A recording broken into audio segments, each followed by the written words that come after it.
हाय मैत्रिणींनो, जेव्हा तुमची स्किन खूप काळवंडलेली असते, उन्हामध्ये आपलेली असते किंवा टॅन झालेली असते, तेव्हा तुम्ही काय करता?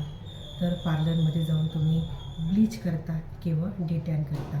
तर हे आहे ब्लीच क्रीम आणि हे आहे डिटॅन क्रीम. ह्या दोघांचं फंक्शन जे आहे हे सारखंच आहे.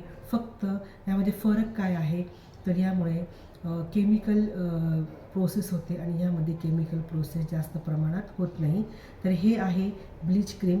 यामध्ये जेव्हा आपण हे ॲक्टिवेटर मिक्स करतो तेव्हा एक प्रकारची केमिकल प्रोसेस तयार होते आणि आपल्या फेसवरती जे इथे बारीक असे केस असतात, अप्पर लिप्सला, चीनला किंवा फोरहेडला असे जे केस असतात ते यामुळे गोल्डन होतात आणि आपल्याला एक इन्स्टंट ग्लो फेसवरती दिसतो.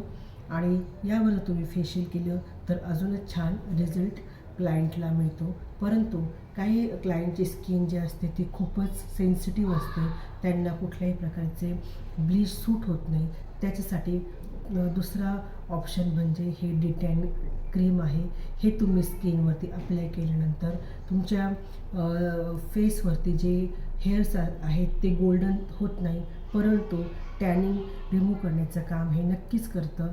तर मैत्रिणींनो, तुम्ही यापैकी कोणतं ऑप्शन निवडाल हे कमेंटद्वारे नक्की सांगा. बाय.